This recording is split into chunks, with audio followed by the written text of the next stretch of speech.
샬롬 반갑습니다. 오늘부터 앤드류메 목사님의 더 좋은 기도 방법 한 가지 이 책을 중심으로 기도에 대한 말씀을 나누겠습니다. 새로운 피조물에 대한 말씀을 공부하다 보면 우리가 지금까지 해왔던 기도가 많은 경우 잘못된 접근을 하고 있었다는 것을 발견하게 됩니다. 그래서 그런 부분들을 바꾸고 교정해야 할 필요가 있습니다. 그런데 지금까지 해왔던 기도를 바꾸는 것이 참 쉽지 않다는 것을 느끼게 됩니다. 새로운 피조물 메시지를 몰랐을 때는 내 필요를 채우기 위해서 또 교회를 위해서 영혼 구원을 위해서 부르짖어서 기도하기만 하면 됐는데 필요는 이미 다 채워졌다고 하고 또 이미 다 주셨다고 하고 또 기도하기 전에 이미 다 아신다고 하니까 도대체 어떻게 기도해야 하는지 뭘 가지고 기도해야 되는지 모르게 됐고 그래서 그렇게 열심히 기도하지 않아도 될 것 같은 그런 마음이 듭니다. 어떻게 기도하면 하나님이 원하시는 기도인지 많은 고민을 한 결과가 무엇인가 하면 기도가 너무 어렵게 여겨진다는 것입니다. 더구나 제가 기도에 대해서 공부를 할 때도 많은 목사님들의 책과 영상, 원어 이런 것들을 참고로 하는데 자세히 살펴보면 조금씩 다르게 해석하는 부분들이 많이 있었습니다. 그래서 어떤 분이 말씀하시는 것이 맞는 것인지 알아보려고 무진 애를 씁니다.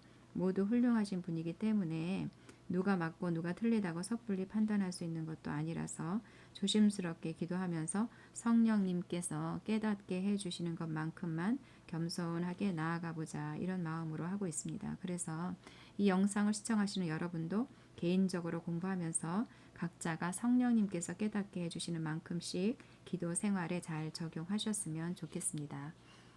이 책은 우리가 기도에 대해서 통상적으로 알고 있었던 많은 생각들을 논박하고 있습니다. 그래서 어떤 부분에 대해서는 선뜻 이해도 안 되고 마음에 설득이 안 되는 부분도 있을 것입니다.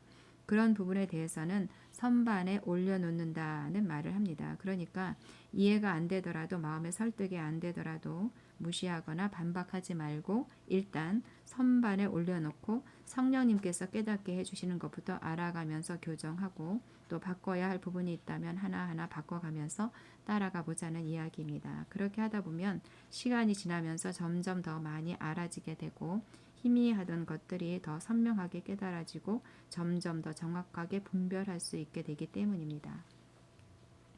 이 책의 목차를 살펴보면 1장부터 11장까지는 기도에 대해서 전통적으로 가지고 있었던 잘못된 생각들, 잘못된 기도에 대해서 나누고 있습니다. 그리고 12장부터 21장까지는 바른 기도에 대해서 설명을 하고 있습니다. 마태복음 6장에 보면 예수님께서도 기도가 무엇인지 가르치시기 전에 기도가 아닌 것을 먼저 가르쳐 주셨습니다. 이 책에서도 전반부에서는 기도가 아닌 것이 어떤 것인지 또 후반부에서는 바른 기도에 대해서 설명을 하고 있습니다. 자, 이제 1장 외식하는 자들은 기도하기를 좋아한다. 예수님께서 기도가 아닌 그 첫 번째의 예로 외식하는 자의 기도에 대해서 말씀하셨습니다. 외식하는 자와 같이 하지 마라. 나는 기도를 많이 하는 사람이다. 나는 경건한 사람이다. 라고 다른 사람들에게 보이기 위해서 기도하지 말라고 말씀하셨습니다. 또 너희는 기도할 때에 외식하는 자와 같이 하지 마라. 그들은 사람에게 보이려고 회당과 큰 거리 어귀에 서서 기도하기를 좋아하느니라. 내가 진실로 너희에게 이르노니 그들은 자기 상을 이미 받았느니라. 예수님 당시에 바리새인들은 하나님에 대한 종교적인 열심이 특심이었던 사람들이었습니다. 11조 생활, 안식일 준수, 시간을 정해서 하루 3번씩 기도하고 일주일에 최소한 2번씩 금식하고 철저한 신앙생활을 했다고 합니다. 하나님을 열심히 섬기고자 하는 열정으로 그렇게 한 것입니다. 또 집에서 기도하는 것보다는 회당에서 기도하는 것이 더 기도도 잘 되고 하나님께 더 헌신하는 것이라고 생각을 해서 회당에서 기도를 하지 않았을까 하는 어떻게 보면 좀 좋은 의도로 그렇게 하지 않았을까 하는 생각이 듭니다. 그리고 기도를 하다 보면 마음이 뜨거워져서 큰 소리로 기도하게 되기도 하고 또 정해진 시간에 기도해야 하니까 회당으로 가는 도중에 그 시간이 되어서 어쩔 수 없이 길거리에서 하나님께 마음을 집중하려고 큰 소리로 기도하지 않았을까 하는 생각도 할 수 있습니다. 엄청나게 열심히 기도 생활을 한 것이라고 할 수 있는데 놀랍게도 예수님은 그들의 기도를 칭찬하지 않으셨습니다. 그들의 기도는 외식이라고 하신 겁니다. 그들이 사람들이 칭찬을 받는 것을 원했고 또 그들이 원했던 그 상을 받았기 때문에 하나님으로부터 받을 상은 없다고 하시면서 그들처럼 기도하지 말라고 말씀하셨습니다. 예수님은 그들의 기도가 위선이라는 것을 아셨습니다. 그들이 처음부터 위선적인 기도를 하려고 한 것은 아니었다고 해도 사람들이 칭찬을 듣다 보니까 기도가 아닌 종교적인 행위가 되어버린 것입니다.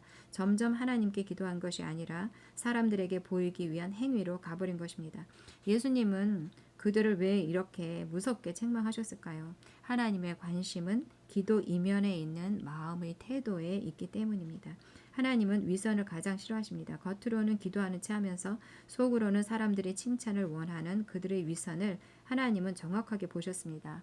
그들의 기도는 하나님께 드리는 기도가 아니었습니다. 하나님은 그 기도를 듣지 않으십니다. 이렇게 바른 기도가 아닌 잘못된 기도에 대한 첫 번째 지적으로 외식하는 자의 기도에 대해서 말씀하신 것을 생각해 볼 때 우리 기도에 있어서 가장 위험하고 가장 경계해야 할 기도가 외식하는 기도가 아닌가 하는 생각이 듭니다. 그래서 기도를 아주 많이 하고 그리고 또 신앙생활을 너무나 열심히 하는데 그리고 모두가 인정을 하고 칭찬을 하는데 그 마음의 이면에 무엇이 웅크리고 있는지 실제로는 자기의 신앙심을 자랑하는 의도가 숨겨져 있지 않은지 두려운 마음으로 점검을 해야만 합니다. 까딱하면 우리 모두가 넘어지기 쉬운 부분이니까요. 우리가 신앙생활을 열심히 하고 기도를 많이 할 때 자연스럽게 올라오는 마음이 있는데 그것이 바로 종교적인 만족감입니다. 남들에게 인정을 받고 칭찬받고 나 자신에 대해서도 뿌듯한 마음이 들고 이런 종교적인 만족감은 다른 어떤 만족감과는 비교할 수 없을 만큼 대단히 큽니다. 그래서 조심해야 합니다. 나도 모르는 새에 어느새 그쪽으로 가고 있는 내 모습을 발견할 때가 있거든요. 각자가 아주 조심해야 할 부분입니다. 하나님 나라에서는 마음의 태도가 가장 중요합니다. 기도하는 동기, 마음의 중심이 하나님을 향해 있는지 하나님은 그걸 중요하게 생각하십니다. 하나님은 업신여김을 받지 않으신다고 하셨잖아요. 어찌 보면 너무나 무서운 말씀 같은데 또 한편으로 생각하면 하나님이 정말 우리를 너무 지독하게 사랑하신다는 것을 느낄 수 있습니다. 너무나 사랑하시니까 우리의 마음, 우리의 사랑을 원하시는 것이지요. 그렇게 기도를 많이 하면서 그 기도가 헛된 것이 된다면 얼마나 안타까운 일이냐. 하나님이 다 들으시니까 하나님이 주시는 상이 있으니까 사람들에게서 눈을 돌려서 하나님의 상만을 바라보라고 말씀하시는 것입니다. 그래서 우리가 기도할 때마다 결정해야 합니다. 오직 하나님만 바라보겠다고. 그래서 기도는 다른 모든 것에서 눈을 돌리고 오직 하나님께 내 마음을 고정하는 것입니다. 외식하는 기도는 기도가 아닙니다. 자, 두 번째, 하나님이 이미 다 이루신 일을 해달라고 기도하는 것은 바른 기도가 아니다. 이미 다 주셨는데 더 줄 것도 없는데 달라고 기도하지 말라고 하셨습니다. 예수님 이전의 구약의 성도와 예수님 이후의 신약의 성도는 기도에 있어서 접근하는 방법이 다르다는 것을 알아야 합니다. 구약의 성도는 자신의 행위에 따라서 복을 받기도 하고 저주를 받기도 했습니다. 죄를 범하면 제사를 지내고 하나님께 용서를 받아야 했고 또 율법을 잘 지켜서 축복을 받아내야 했습니다. 그런데 신약의 성도는 예수님으로 말미암아 이미 복을 받은 자가 되었습니다. 찬송하리로다 하나님 곧 우리 주 예수 그리스도의 아버지께서 그리스도 안에서 하늘에 속한 모든 신령한 복을 우리에게 주시되 has blessed 이미 복을 받았습니다. 예수 그리스도의 구속 사역을 통해서 하나님께서 우리 모든 죄를 용서하셨고 우리 모든 저주가 끝났고 우리에게 필요한 모든 복을 이미 다 주셨습니다. 그러니까 이미 모든 복을 받았기 때문에 하나님께 복을 달라고 기도할 필요가 없습니다. 다만 우리가 받은 복이 영적인 세계 안에 있습니다. 거듭난 우리 영에 하늘에 속한 모든 신령한 복을 주셨습니다. 그래서 그 복을 영으로부터 육적인 영역으로 끌어내는 기도를 합니다. 복받기 위한 기도가 아니라 받은 복을 풀어내는 기도를 합니다. 예를 들어서 치유라고 하면 하나님 저를 불쌍히 여기시고 저를 치료해 주세요. 이렇게 기도하지 않습니다. 영에 이미 치유를 주셨기 때문입니다. 그래서 영에 있는 치유를 보고 하나님 치유해 주셔서 감사합니다. 나는 치유받았습니다.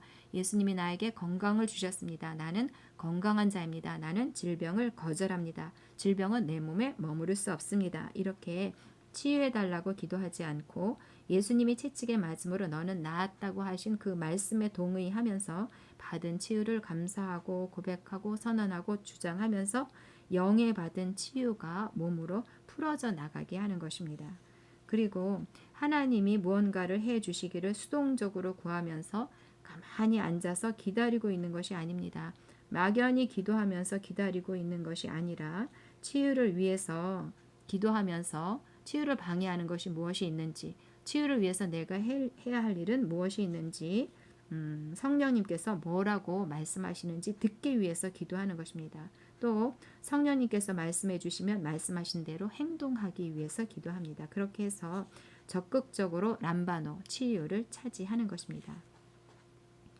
또 삶에 있어서 어떤 문제가 생겼을 때 그 문제를 해결할 수 있는 지혜도 이미 다 받았습니다. 그래서 문제가 생기면 도와주세요, 해결해 주세요 하면서 두려워하고 걱정하고 애걸복걸하는 것이 아니라 하나님께서 나에게 이 문제를 해결할 수 있는 지혜를 주셨으니 감사합니다.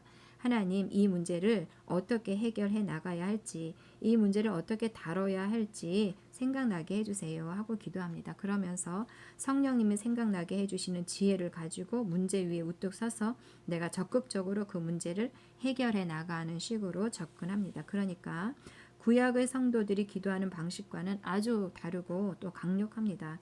열심히 기도해서 복을 받아내는 것이 아닙니다. 이미 복을 받았는데 받은 복은 내 것이기 때문에 적극적으로 차지해서 삶의 영역에 나타나게 하는 식으로 접근합니다. 우리는 축복의식으로 가득합니다. 말씀을 통해서 이것도 주셨군요. 이것도 내 것이군요 하면서 그리스도 안에서 나에게 주신 것들을 발견하고 복받은 자의 사고방식을 가지고 감사합니다. 우리는 아주 오랫동안 축복을 구하는 기도를 해왔습니다. 저도 거의 30년 동안을 그렇게 기도하면서 살았습니다. 나의 열심으로 하나님을 움직이게 하려고, 하나님을 감동시키려고 금식도 하고 철야도 하고 작전 기도도 하면서 그래야 주시는 인색한 하나님 정도로 알았던 것 같습니다. 그런데 그 모두가 종교였습니다. 하나님의 사랑을 너무나 몰랐던 거였습니다. 우리는 예수 그리스도를 통해 이미 넘치도록 공급받았습니다. 하나님의 아들 예수 그리스도의 복음의 시작이라. 예수 그리스도로 말미암아 복음이 시작되었습니다. 복음은 굿뉴스, 뉴스입니다. 뉴스는 과거에 일어났던 일, 이미 일어난 일을 전하는 거잖아요. 그래서 복음, 굿뉴스는 좋은 소식은 2000년 전에 이미 일어난 좋은 소식입니다. 하나님께서 이미 우리를 용서하셨습니다. 하나님께서 이미 다 완성하셨습니다. 우리는 이미 복을 다 받았습니다.